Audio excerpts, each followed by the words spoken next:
Hola a todos. En el punto de hoy de este vídeo vamos a ver la segunda parte del punto 5. En el vídeo anterior hablamos de la sociedad, economía y de la religión griega y nos vamos a centrar en este punto en el aspecto del arte, ¿vale? He decidido hacerlo así porque el arte se merece un vídeo entero solo para él y además si no se hacía un vídeo tan largo y quizá también pesado. La actividad que tenéis que hacer en este punto es muy simple, un esquema general con las principales características del arte griego, diferenciando entre arquitectura, con sus respectivas características y ejemplos, la escultura con sus características y ejemplos, y la pintura también con algunas características, ¿vale? Incluir en la medida de lo posible algún ejemplo de alguna obra concreta, tanto de arquitectura como escultura como pintura, ¿vale? El nombre, y también incluir el nombre de los autores, ¿de acuerdo? Empezamos por la arquitectura. Recordad que dijimos en su momento, cuando hablamos del arte egipcio y de arte mesopotámico, dijimos que normalmente en historia del arte nosotros nos solemos centrar en tres artes, ¿vale? Nos centramos en la arquitectura, en la escultura y la pintura, no siendo lo único, hay más, pero bueno, son los que nosotros normalmente trabajamos, ¿vale? En el aspecto de la arquitectura griega, de la Grecia antigua, las principales características son las que tenéis aquí. Primero, es un arte a escala humana. Eso lo que significa es que, a diferencia de otros, como por ejemplo los egipcios, que hacían unos edificios tremendamente grandes, simplemente recordar, un poco un ejemplo un poco extremo, recordar las grandes pirámides, de acuerdo, con más de 100 metros de altura en algún caso. El arte griego es un arte más pequeño, los edificios son más pequeños, son también impresionantes, son de una factura, de una realización bastante impresionante, pero son más pequeños. Lo que se conoce es un arte a escala humana. Las esculturas también, no son grandes esculturas gigantescas como las que vimos, por ejemplo, en el arte egipcio, cuando vimos, por ejemplo, los colosos de Memnón o otros ejemplos que os puse, ¿vale? Que esas esculturas podían medir perfectamente 10, 12, 15 metros de altura. El arte griego, como digo, es un arte que utiliza la medida del ser humano como referencia y es un arte, como aquí indico, a escala humana, ¿vale? No son edificios excesivamente grandes. En cuanto a los materiales que se utilizan, ahora vamos a ir viendo ejemplos. Fundamentalmente la piedra, el ladrillo no se utiliza, ¿vale? Y el mármol, ¿eh? No todos los edificios son de mármol, pero sí los más importantes, y sobre todo los templos, que es el edificio más importante, son realizados en este material. Es un material caro y difícil de trabajar, ¿de acuerdo? Hay otros materiales como por ejemplo el ladrillo y otras piedras, otros tipos de otras rocas, que a la hora de trabajarlos son más sencillas, ¿vale? El mármol es un material que es muy complejo de trabajar porque es un material muy duro y que no admite fallos, ¿eh? En el momento en el que te equivocas tienes que empezar prácticamente de cero, ¿vale?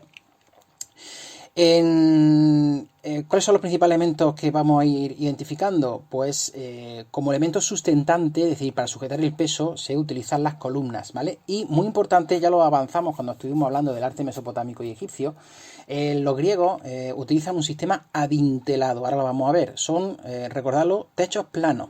Mientras que los mesopotámicos sí utilizaban el arco, los egipcios no lo usaban y los griegos tampoco lo usan. Los romanos más tarde, el arte romano sí va a utilizar el arco.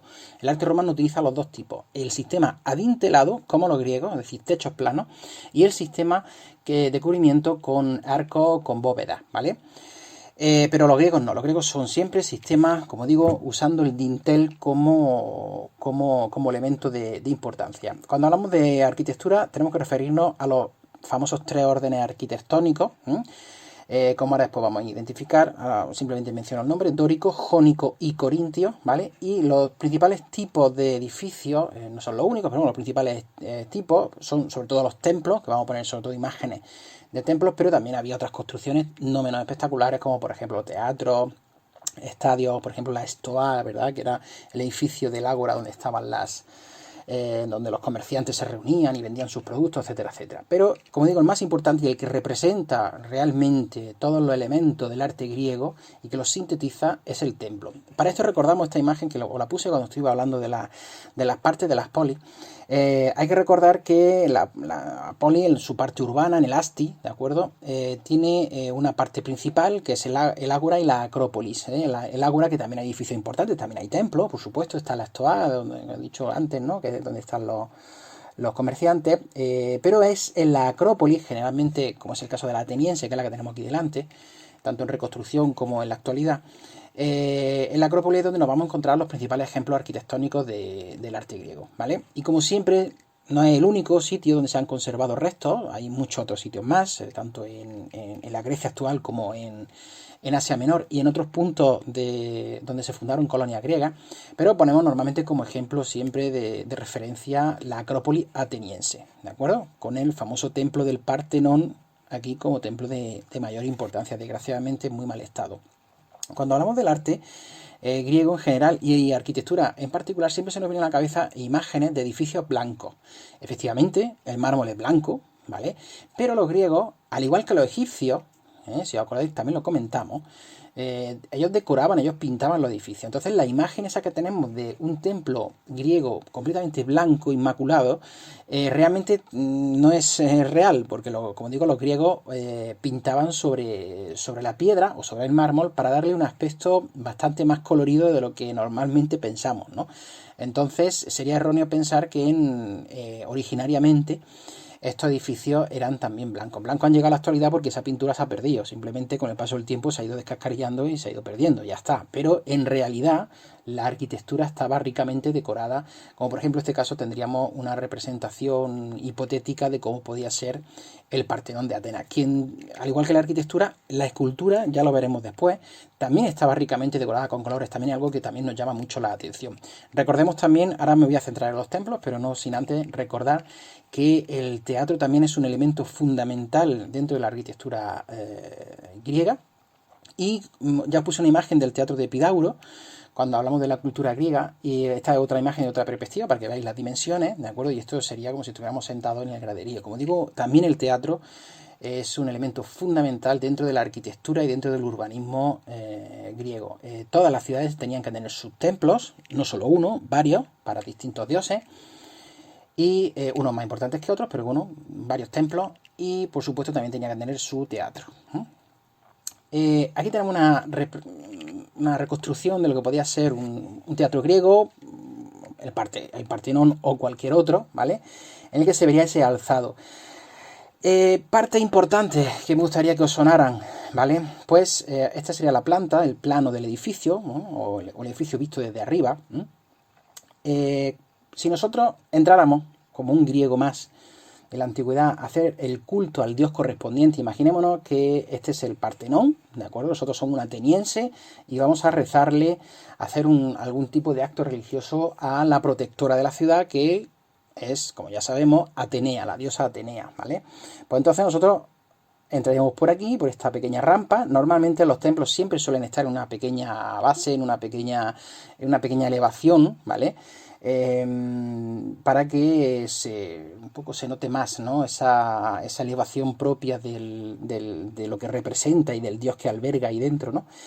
Entraríamos por esa rampa, atravesaríamos esta fila de columnas, ¿de acuerdo? Esas columnas que, si os dais cuenta, pueden rodear, en este caso, en este ejemplo que tenemos, fijaros, estos redondelitos que hay aquí, estos círculos, son las columnas, ¿vale?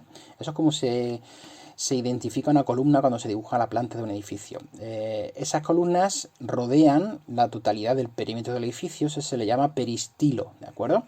Entonces nosotros entramos, atravesamos estas columnas del peristilo, entramos y nos encontraríamos con una primera estancia, ¿vale? Normalmente puede estar abierta, como podéis observar, ¿eh? No está cerrada del todo, que sería el pronaos, que sería la antesala de la parte más importante del templo, que es ese interior, que es el naos, ¿vale? Eso luego en la iglesia, que no tiene nada que ver, ¿vale? En las iglesias cristianas hay un concepto parecido, que es el concepto de nave, que ya se explicará el año que viene en el arte que vaya a ver en segundo, ¿vale? Pero bueno, por lo menos que os suene. La naos es la sala principal del templo, donde se alberga siempre generalmente una figura, una escultura de cierta importancia, de cierto tamaño, del dios correspondiente. Podía ser, en este caso, si fuera el Partenón, Atenea, o si en el caso, imaginemos, de Zeus, pues podía ser una estatua, como digo, de Zeus, de Apolo, de Ares, del dios que sea. Y en la parte posterior normalmente existía una pequeña sala, el opistodomos, que lo tenemos aquí señalado, ¿vale? Esa zona está vetada al público, no, ahí no pueden entrar, ¿vale? Solo entrarían en el naos para ver la imagen y realizar algún tipo de oración, alguna ofrenda, algún sacrificio también, por ejemplo. Sacrificio animal, no humano, cuidado. Y el opistodomos sería una sala, la sala del tesoro, es decir, porque la gente hacía ofrenda a los dioses, les daba algo, moneda, o les daba algún tipo de avalorio, alguna joya, ¿vale? Y los sacerdotes encargados del mantenimiento del templo, pues esa riqueza pues la guardaban en ese opistodomos y pasaba a formar parte del tesoro del templo. ¿De acuerdo? Desgraciadamente, pues muchos de esos tesoros de templos, pues como es lógico, se han perdido porque se utilizaban en momentos de emergencia, o bien para pagar mercenarios, o bien pues cuando llegaba un invasor, pues lo que hacía era robarlo, ¿vale? Aunque se supone que no se podía tocar porque era la casa del dios, pero bueno, se supone que eso era lo que se le había ofrecido a Dios, y por lo tanto no se podía tocar, pero la realidad es que robar sí se ha robado pues prácticamente todo, ¿verdad? Cuando hemos comentado antes lo de los tres órdenes, ¿qué son los tres órdenes? Los órdenes es los tipos de templos que nos vamos a encontrar, y para diferenciar los tipos de templos nos tenemos que fijar fundamentalmente en las columnas. Hay cierto error en pensar que el orden solo es la columna exclusivamente, ¿de acuerdo? Pero no, el orden también implica la parte de arriba, todo lo que sostiene la columna, ¿vale? Porque dependiendo del orden va a ser de una manera o de otra. Aunque sí es cierto que para identificar un orden u otro tenemos que fijarnos en la columna, ¿vale? Vamos a ver, la columna es un elemento de sustención, ¿de acuerdo? Con una forma cilíndrica, que en el caso del mundo griego normalmente nos encontramos tres grandes tipos, ¿vale? Antes de decir los tipos, una columna tiene fundamentalmente tres partes, ¿de acuerdo? El capitel, que sería la cabeza, capitel, que es esto que estoy aquí señalando, ¿vale? El fuste, que es el cuerpo de la columna, y en el caso de que lo tuviera, pues la basa o base, que estaría en la parte de abajo de la columna. Esas serían las tres partes. Necesariamente no tiene por qué tener las tres, porque por ejemplo en el orden dórico no tiene base, ¿de acuerdo? Pero bueno, la parte más importante, como he dicho antes, y que nos facilita a la hora de reconocer si es un orden u otro, es el capitel, la parte de arriba, ¿vale? Como podéis aquí observar. Vamos a ver un poco más en detalle. Estos son los tres grandes órdenes, ¿vale? Os voy a ir señalando porque alguna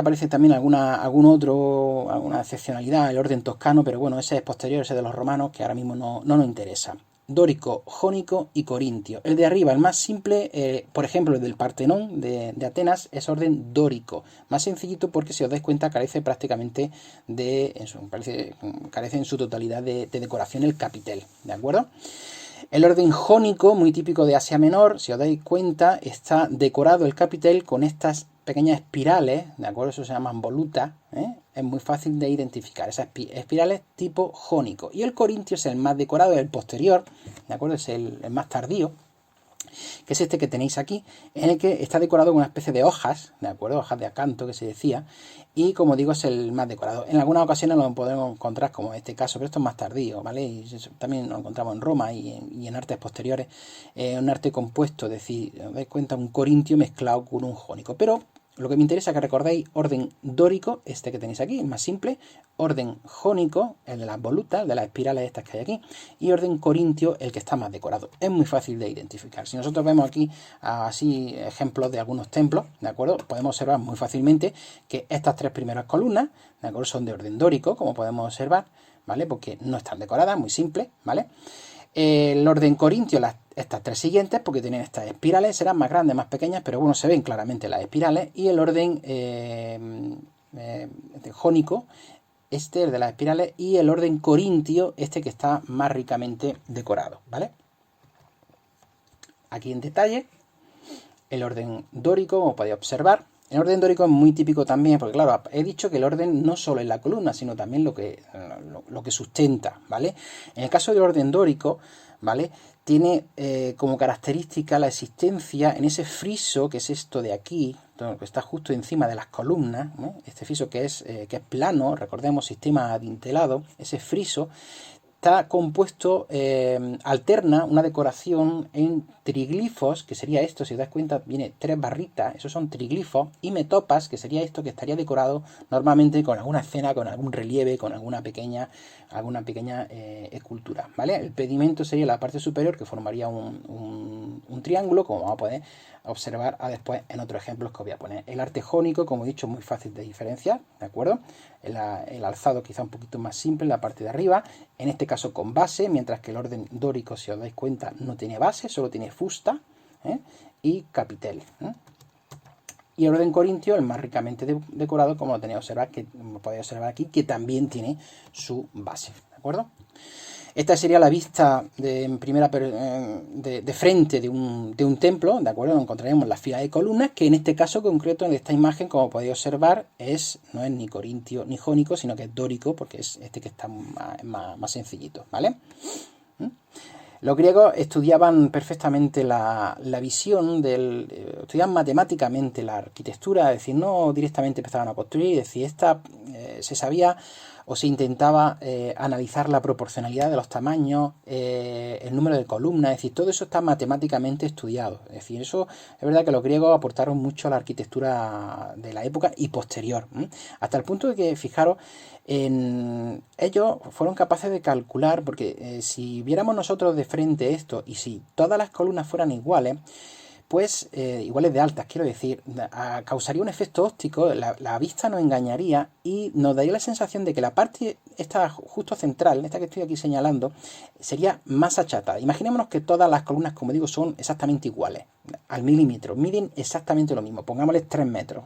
Por poner un ejemplo. Si todas midieran 3 metros exactos, ¿vale?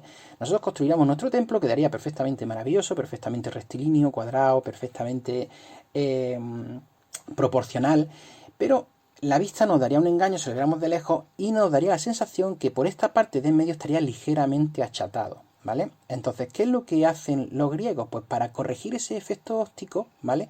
Pues lo que hacen es, las columnas de en medio las hacen ligeramente más altas, muy poco, es decir, no se nota, ¿vale? Pero para corregir, como digo, ese efecto óptico es muy curioso. Hasta ese punto de estudio de detalle se llega en la arquitectura griega, ¿vale? En la portada en este pórtico, en esta portada del edificio, normalmente se llenaba, como he dicho antes, de esculturas. De las más famosas son las propias del Partenón, que desgraciadamente no están en Grecia, sino que están en el Museo Británico, como ya os pondré algún ejemplo, ¿vale? Aquí tenéis, ¿verdad? También un ejemplo que perfectamente podría ser el mismo Partenón, en este triangulito que tenemos aquí, ese tímpano, ¿de acuerdo? Estarían esos relieves, que aquí solo aparece parte, que como digo, en la actualidad, los relieves del Partenón, desgraciadamente para los griegos no están en Atenas, sino que se lo llevaron los británicos en el siglo XIX y para poder verlo hay que ir al Museo Británico, ¿de acuerdo? Esos triglifos y metopas que he comentado, triglifos y metopas, ¿vale? Esas columnas que, como podéis observar fácilmente, se identifica como el dórico, ¿vale? Ese peristilo de esa columna, el interior con su estatua, ¿vale? Y esa base ese pedestal sobre el que está el templo, ¿vale?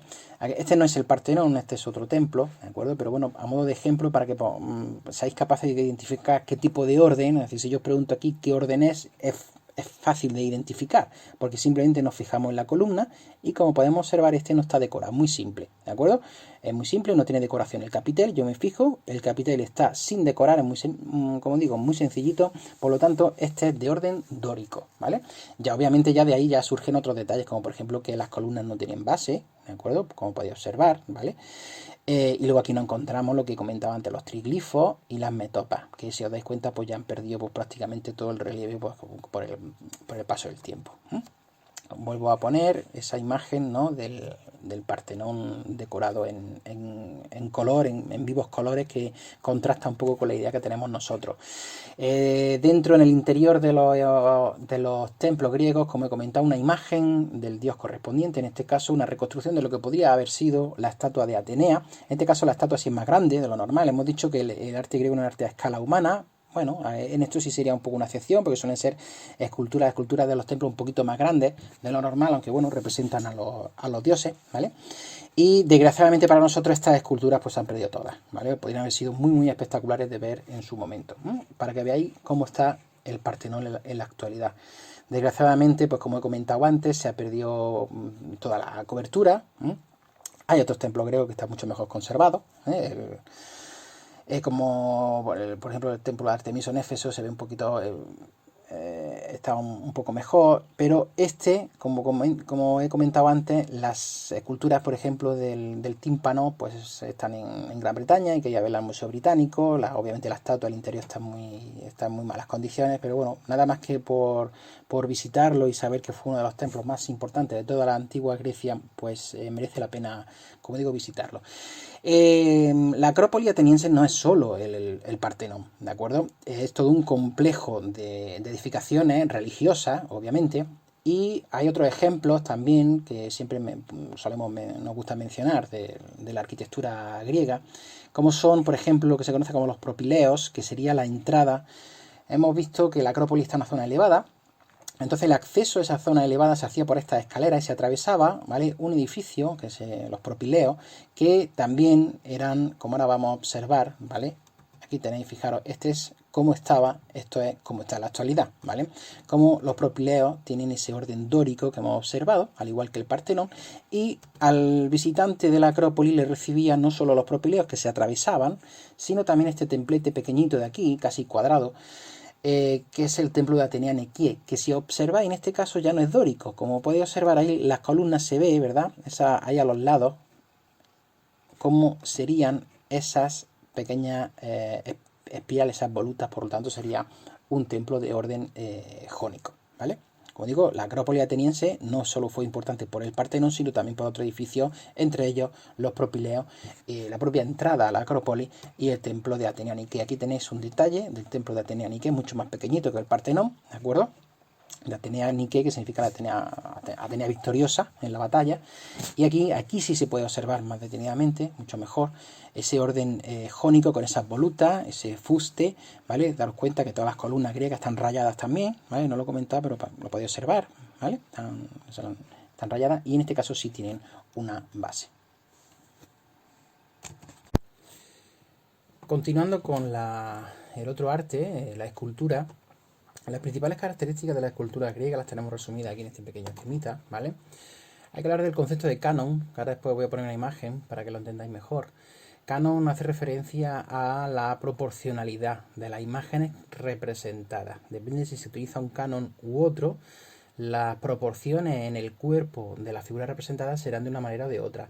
El arte griego estudia detenidamente esos cánones, de acuerdo a esas proporciones, con el objetivo de representar esos cuerpos de manera más lo más idealizada posible. Esa noción de canon sobre todo hay que relacionarla con la época clásica de la escultura, ¿de acuerdo? Los materiales más utilizados suelen ser el mármol, al igual que ocurría con la arquitectura, y también sobre todo el bronce, y en ocasiones nos podemos encontrar también algunas esculturas con impregnaciones de marfil y también por supuesto de oro. Como también hay que hacer hincapié, al igual que como hemos hablado en la arquitectura, el mármol de las esculturas se solía pintar, una imagen que nos llama un poquito la atención porque estamos acostumbrados a ver las esculturas griegas completamente blancas, ¿no? Eso porque la pintura se ha perdido, después lo comento con alguna imagen. Las imágenes representadas, ¿qué se representa en esa escultura? Pues bueno, pues prácticamente de todo, ¿no? Normalmente son escenas de dioses, héroes, ¿vale? Atletas, escenas religiosas, detalles de batallas, guerreros a caballo, es decir, mucha variedad, ¿de acuerdo? Y muy importante, la existencia de 3 periodos, arcaico, clásico y helenístico. Esto nos sonará por las etapas de la Grecia, tal cual como la hemos visto, en ese eje cronológico que hemos ido repitiendo a lo largo de todo este tema. Realmente la etapa de la historia de la Grecia antigua toman el nombre y toman la clasificación realmente a partir de la escultura, ¿vale? Es decir, el estudio de la escultura dio origen a estas tres clasificaciones, estos 3 periodos, y esa nomenclatura, arcaico, clásico y helenístico, luego se utilizó para hacer referencia a la etapa, ¿de acuerdo?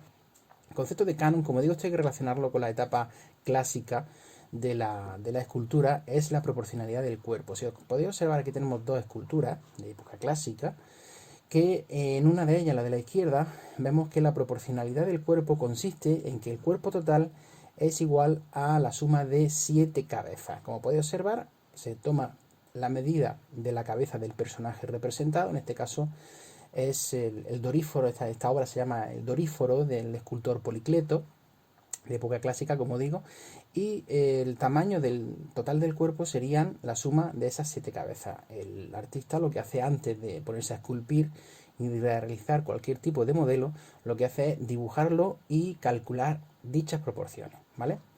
En este caso, como podéis observar en la de la derecha, el cano es un poquito diferente porque la proporcionalidad suma 7 cabezas y media. Si os fijáis, en esta imagen y en esta de aquí de la izquierda, ¿vale? Vemos que la cabeza es un poquito más grande con respecto al resto del cuerpo que en este caso, ¿de acuerdo?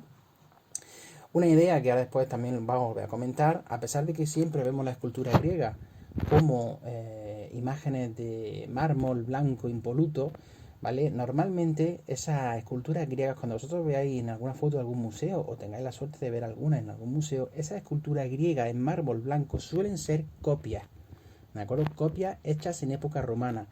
En el caso de estas dos y en el caso de otras muchas, los originales, las estatuas originales de Grecia fueron hechas en bronce, otro material, ¿de acuerdo? Lo que pasa es que no se conservan solo esas copias. Los romanos, cuando llegan a Grecia, lo que hacen es copiar esas esculturas, ¿vale? Y gracias a esas copias que se han realizado por parte de los romanos en otro material, en este caso en mármol, pues se han conservado y tenemos una idea bastante fiel de cómo fue el original. Como digo, desgraciadamente muchos ejemplos de esa escultura griega se han perdido, ¿vale? Material, nos podemos encontrar en este caso bronce. Fijaros ya un tema que no hemos comentado antes, pueden aparecer representados dioses, en este caso es Poseidón. Aquí imaginarse esta escultura con aquí una lanza, ¿vale? Si tenéis alguna vez la suerte de visitar la Facultad de Filosofía y Letras de Granada, en el pasillo central de la facultad, hay una reproducción de esta escultura, hecha también en bronce, pero una reproducción, obviamente, ¿vale? Ese color, como veis, verdoso es el bronce. El bronce es un metal que con el paso del tiempo adquiere, cuando se oxida, esa tonalidad verdosa. Entonces, cuando vosotros veáis una escultura con ese tono verdoso, es bronce, ¿vale? Otro ejemplo de material, en este caso una escultura hecha, esto es una copia restaurada, ¿de acuerdo? Hecha en mármol, pero como he dicho antes, normalmente la escultura clásica griega no es blanca como nosotros estamos acostumbrados a ver las copias, sino que era mármol pintado, ¿vale? Al igual que ocurría con los edificios, los griegos también pintaban con vivos colores sus estatuas. Y en el caso del material utilizado también, el marfil y el oro, ¿vale? Normalmente se combinaba con lo anterior, con mármol y con el bronce. Si recordáis, cuando hicimos referencia a los Juegos Olímpicos, en el santuario de Olimpia se sabe que se conservaba, estaba dentro la estatua más grande de Zeus de toda la antigua Grecia. Desgraciadamente se perdió esa estatua, desapareció. Con el paso del tiempo, bueno, pues se derrumbó, luego la gente fue cogiendo trozos, etcétera, etcétera, ¿no? Por lo tanto no ha llegado a la historia, pero se sabe gracias a las descripciones que tenemos, ¿vale? Que era una estatua que utilizaba también esos materiales, tanto el mármol como el marfil, como el oro. Aquí un error, el gold, ¿vale? Como el oro. Esta estatua se llevó a cabo por el escultor Fidias, del cual hablaremos también más adelante, también del periodo clásico. Hemos dicho que hay 3 periodos, ¿vale? Arcaico, clásico y helenístico. Es muy fácil porque es exactamente igual que esas 3 etapas, ¿verdad?, de la Grecia que ya conocemos. En el periodo arcaico de la escultura es muy fácil de identificarlo porque la escultura, los modelos suelen ser con unas posturas rígidas, ¿vale? Como podéis observar, esto es una copia restaurada y pintada como se piensa que estaba pintada originariamente esta, ¿vale? Con una especie de medio sonrisa, que se le conoce como sonrisa arcaica. Como podéis observar, el modelo parece que está como medio sonriendo, ¿vale? Con los ojos, pues, inexpresivos, un poco, pues ahí mirando de manera más o menos pensativa. Y los modelos, tenemos 2, si es hombre, se les conoce como los kuroi, y si es mujer, las Korai. En este caso esta sería una Korai. Los Korai suelen ser modelos de atletas. Por ejemplo, aquí tenéis otro ejemplo, ¿verdad? Con esas características, postura rígida. En algunas ocasiones aparecen con un paso adelantado, como si fueran a echar a correr, ¿de acuerdo? Las manos, los brazos, perdón, pegados al cuerpo, como podéis observar, y esa especie de medio sonrisa, como hemos comentado antes, ¿verdad? En el rostro. Esto hay que imaginárselo, por supuesto, pintado. No sé si podéis observar que en este todavía parece ser que tiene ahí restos de un poco de pigmento original, ¿de acuerdo? Por lo tanto, la escultura arcaica es muy sencilla suele ser muy sencilla de identificar, ya que tenemos ahí esas posturas rígidas que hemos estado comentando. En el caso del periodo clásico, ya las formas varían, las formas son más naturales, ¿vale? En algún caso puntual como este que os presento aquí, hay cierta sensación de movimiento, no es que se mueva la escultura, pero parece que el modelo, ¿verdad?, está en pleno movimiento cuando se ha tomado esta imagen, ¿verdad? Son modelos que con ese estudio del canon y ese estudio anatómico, se estudia la anatomía, los artistas estudian la anatomía, los músculos, la musculatura, ¿no?, la proporción, los dedos, las venas, todo. Intentan representar modelos idealizados, es decir, una especie de belleza ideal, ¿vale? Y sobre todo también, como he comentado, y en relación a la idea de canon, unas proporciones perfectas, ¿no? Perdón, en este caso tenemos una escultura que es muy famosa, esto obviamente también una copia, ¿vale? Cuando vosotros veáis en mármol blanco, el 99% son copias romanas. El famoso discóbolo de Mirón. En este caso, un atleta que está participando, como podéis observar, en el lanzamiento de disco en unos Juegos Olímpicos. Policleto, también tenemos el Doríforo. Aquí hay que imaginarse esta escultura original con una lanza. Doríforo significa el portador de la lanza. Y también lo tenemos como ejemplo de esas proporciones, lo hemos utilizado antes un poco para explicar ese canon, ¿verdad? El canon de las 7 cabezas. Otro ejemplo, junto a los que hemos comentado antes, otro escultor, como digo, Praxíteles, este un poquito más tardío, pero sigue siendo dentro del periodo clásico. Hay gente que lo pone incluso en el periodo helenístico, pero bueno, marca el fin entre el periodo clásico y el periodo helenístico. Y aquí ya, como podéis observar, hay ciertos cambios con respecto a estas estatuas que hemos comentado antes, ¿verdad? Hay cierto mínimo movimiento, ¿vale? Os pongo dos ejemplos para que lo veáis, porque las características son muy parecidas. Tenemos aquí uno, Hermes, con Dioniso, el dios del vino, el niño, como podéis aquí observar, y Apolo. Estos también son copias, ¿eh? Apolo Sauróctonos, que significa literalmente Apolo el matalagartos, ¿no?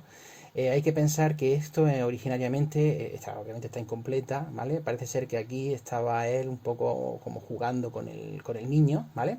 Y aquí estaría con una varilla, pues molestando a este lagarto. Como cosa curiosa, pues aparte del estudio anatómico, de la proporcionalidad, de todo lo que hemos comentado, la belleza del rostro, ¿verdad?, la belleza del cuerpo, esa curvatura que podéis observar aquí a este lado y a este lado, ¿de acuerdo?, que Praxíteles normalmente siempre le daba a su escultura. Incluso esta curvatura se le suele llamar en arte curvatura praxiteliana, ¿vale? Entonces, cuando veis una escultura que tiene esta forma así, escultura griega, pues tiene todas las papeletas que pueda ser de este autor. Pero como digo, tenemos que son copias romanas.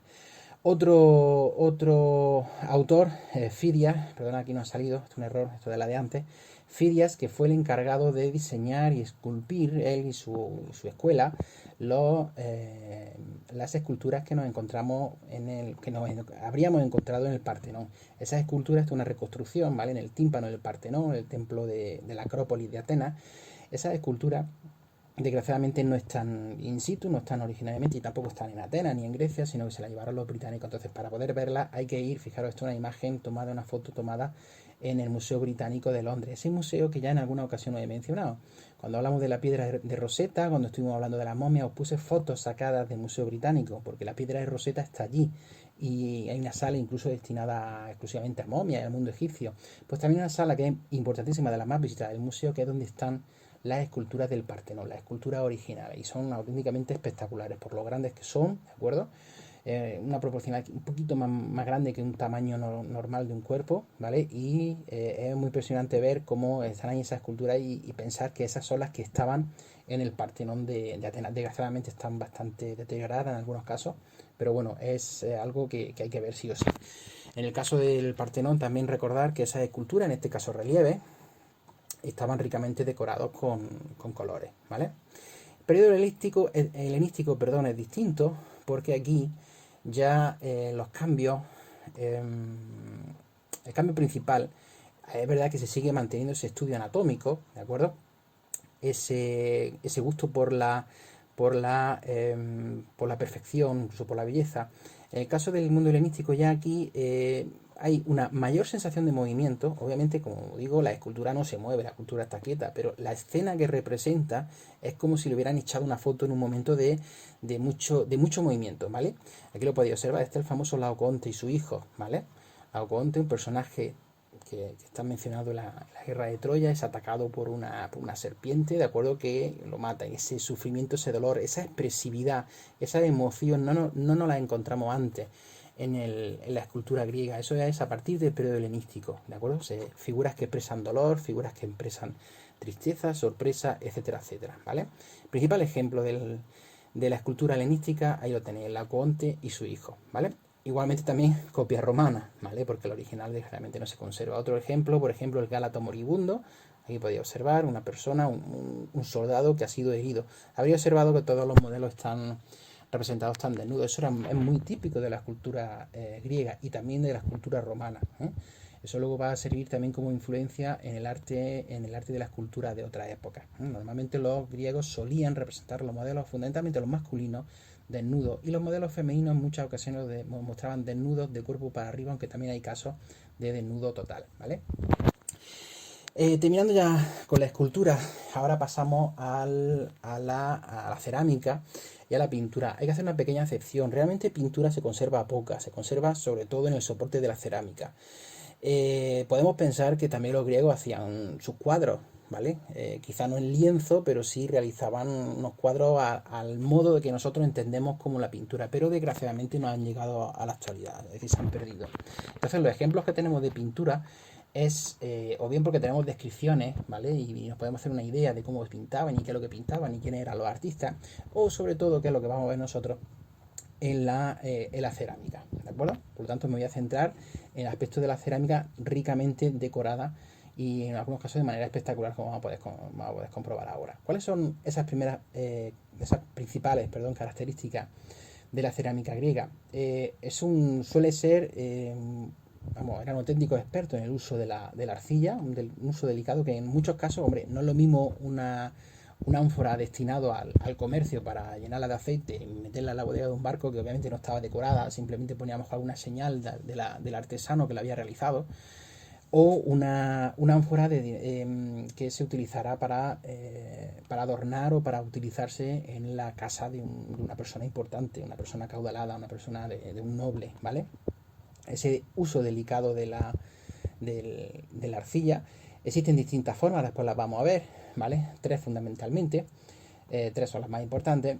Y muy importante también esa arcilla, esa ánfora, esa cerámica nos ha dado mucha información, porque representaban, ya lo puse ejemplos cuando estuvimos hablando de la economía, que habían dibujitos de muchos oficios, y las ánforas se utilizaban como medio para escribir una historia o poner ejemplos de escenas de a lo mejor mitos, de historias, de tradiciones. Entonces nos han llegado muchas informaciones gracias a esas pinturas, ¿vale? Aparecen dioses representados, héroes representados, aparecen personajes que luego van a aparecer en otras fuentes escritas, ¿vale?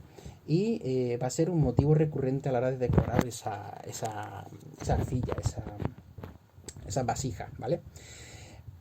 Hay dos tipos, no ya por la forma, sino por los colores que utilizan, ¿vale? Ahora os vais a ver, es muy curioso. Hay figuras rojas sobre fondo negro o figuras negras sobre fondo rojo. Vamos a intentar identificarlo. El primer tipo de vasijas y de mayor importancia, como podéis observar, esto obviamente no era una vasija para meterla dentro de un barco y llenarla de aceite o llenarla de vino y transportarla con el riesgo de caerse y romperse. Esto es una ánfora, en este caso, muy valiosa, ¿vale? Esto era seguramente para ofrecer un regalo a una persona importante que la utilizaría, la llenaría de líquido, la llenaría de aceite, incluso a lo mejor de vino, pero la factura de esto, la elaboración de estos artilugios, pues obviamente implicaba un gasto económico importante, ¿vale? El ánfora tiene esta forma con estas dos asas, ¿de acuerdo? A los lados, esta forma así agrandada por el centro. Y como podéis observar, fijaros la diferencia. Aquí tenemos, en este caso, la escena son unos atletas corriendo, ¿vale? Aquí tenemos figuras negras sobre fondo rojizo y esta es al contrario, figuras rojizas sobre fondo negro, ¿vale? Aquí lo podéis observar. Otro tipo de vasija de cerámica, la hidria, ¿vale? Aquí tenéis, os pongo un ejemplo de cada también, figuras negras sobre fondo blanco, ¿vale? Sobre fondo, perdón, rojizo, más claro, y figuras rojas sobre fondo negro. Aquí tenemos otro tipo, la crátera, ¿vale? El cráter en inglés, tenéis exactamente lo mismo, figuras rojizas sobre fondo negro y figuras negras, en este caso una sobre fondo, esta está un poquito más deteriorada, como podéis observar, sobre fondo rojizo, ¿vale? Muy interesante, ¿vale? Podemos pensar también que, como digo, había otros ejemplos de pintura, pero que desgraciadamente no ha llegado hasta nosotros. Gracias a la cerámica tenemos muchísima información de la Grecia antigua, gracias a esas pequeñas historias que nos representaban, que esos artistas, esos artesanos, para mí más que artesanos, artistas, ¿vale?, que representaban en su ánfora. No es pintura como tal, pero bueno, lo podemos meter dentro de esta categoría, los mosaicos, ¿vale? Los mosaicos sabéis que son representaciones plásticas que utilizan pequeñas piececitas, llamadas teselas en inglés tile, que unidas y con distintos colores van formando unas imágenes, ¿vale? Los griegos lo utilizaban, no son los únicos, porque también en Mesopotamia se hacían mosaicos, un poquito más simples, pero bueno, se hacían. Y cuando llegamos a la época romana, ya os pondré algún ejemplo, cuando hablamos del arte romano se llega pues casi a su máximo esplendor, ¿vale?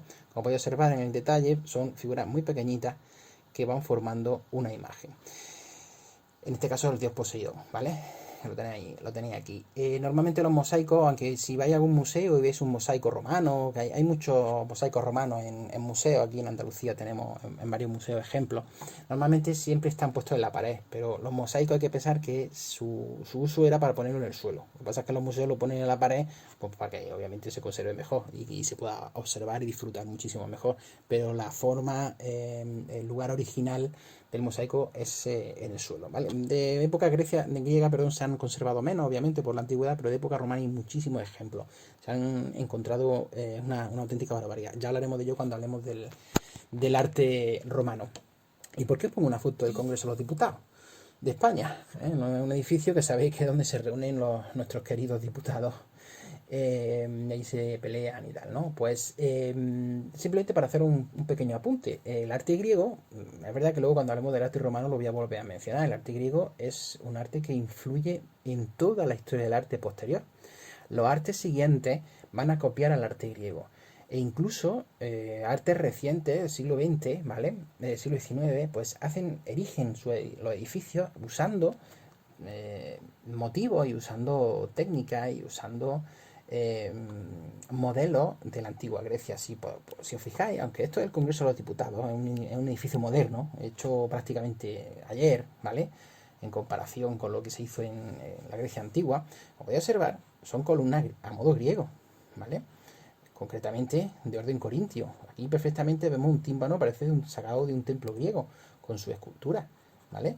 Obviamente no tiene nada que ver con la religión griega, pero utiliza, ¿no?, esos instrumentos y esos elementos y esas aportaciones del arte griego para, en este caso, erigir el edificio que va a albergar el Congreso. Podríamos poner más ejemplos. Este edificio seguramente os suene. Está la Casa Blanca, donde vive el presidente de los Estados Unidos. Podría observar otro ejemplo más de esa influencia. Esto obviamente no se hizo en época griega, se hizo muy posteriormente, pero utiliza, como podéis observar, unas columnas, en este caso más grandes que lo que normalmente hacían los griegos, ¿vale?, de orden jónico, con su tímpano perfectamente triangular, que parece un templo griego, ¿vale? Ejemplos no tan recientes. El arte griego lo van a copiar cuando lleguen los romanos, eso lo veremos, lo van a copiar los romanos, pero luego, ya lo veréis esto el año que viene, esto se ve en segundo de la ESO, a partir del siglo XIV, finales del XIV, XV, se va a volver hacia atrás en el tiempo en cuanto al arte, se va a volver a estudiar el arte antiguo, el arte clásico, el arte de Grecia, el arte de Roma, y van a empezar a surgir artistas, lo digo, en el siglo XIV, siglo XV, y sobre todo en el siglo XV, XVI, que van a empezar a copiar esos modelos. Y esta escultura, que perfectamente podía ser una escultura griega, realmente una escultura del siglo XVI hecha por un escultor italiano, quizá os suene, Miguel Ángelo, ¿vale?, que es el famoso David de Miguel Ángel. ¿de acuerdo? Que está en la ciudad de Florencia. Esto no es griego, porque no es griego, esto es renacentista, pero copia los modelos y copia las formas de trabajar el mármol y realizar la escultura que se hacía en la antigüedad clásica. Es decir, esa grandísima influencia que ha tenido el arte griego en todo el arte posterior. Algún ejemplo más, este es más reciente, este es del siglo XVII, esto es de otro tipo de arte, ya no es renacimiento, esto es arte barroco, ¿de acuerdo? Entonces, esto es de Gian Lorenzo Bernini, un ejemplo que parece una escultura del periodo helenístico, ¿de acuerdo? Como vemos, influencia del arte griego. Y ya para terminar, os recuerdo la actividad que tenéis que hacer, un esquema muy sencillo, esquema en el que me indiqué esas características de la arquitectura, de la escultura y de la pintura. El próximo epígrafe hablaremos de los pueblos colonizadores del Mediterráneo, fundamentalmente fenicios y cartagineses, y de los pueblos íberos.